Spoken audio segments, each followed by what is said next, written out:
மக்களே, நான் சொன்னேன்ல, ஏதாவது ஒரு காயோ ஏதோ ஒரு சம்பவத்தை பார்த்தா எனக்கு உடனே பழைய ஞாபகம் வந்துடும்.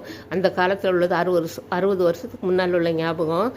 அதாவது சாம்பாரை பார்க்கும்போது எனக்குன்னா எங்கள் ஆத்தா, அதாவது ஆத்தான்னா நாங்கள் அப்பாவோட அம்மாவை சொல்லுவோம் ஆத்தான்னு.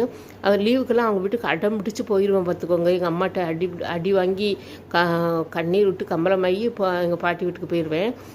ஆத்தான்னு தான் நாங்கள் சொல்லுவோம். ஆனால் இப்போ வீட்டில் பாட்டின்னு எல்லோரும் சொன்ன மாதிரி வருது. ஆனால் எங்கள் ஆத்தா தான் அது. ஆத்தான்னு தான் கூப்பிடுவோம் பாருங்க. நான் மட்டும் இல்லை, அந்த தெருவில் உள்ளவங்களாம் கடற்கரை அத்தம்மாங்க. ஏன்னா எங்கள் பாட்டி ஒரு சின்ன பெட்டி கடை வச்சுருந்தாங்க பார்த்துக்கோங்க. சோறு சாயங்காலம் தான் பொங்குவாங்க. சோறு வெடித்து இந்த காய்கறி பாருங்கள், முருங்கைக்காய், கத்திரிக்காய், எல்லா காய்கறியும், மாங்காய் எல்லாம் போட்டு ஒரு சாம்பார் வைப்பாங்க. சாம்பார்னு சொல்ல மாட்டாங்க, தான் பருப்பு குழம்பு வைக்கம்பாங்க. ஒரு பெரிய அம்மி கிடக்கும், அதில் அரைப்பாங்க. கூன் விழுந்தாலும் அப்படியே அரைச்சி எனக்கு கொடுப்பாங்க. ஒரு சுட ஒரு கும்பா நிறைய சோறுங்க. நான் நல்லா சாப்பிட்ருவேன்.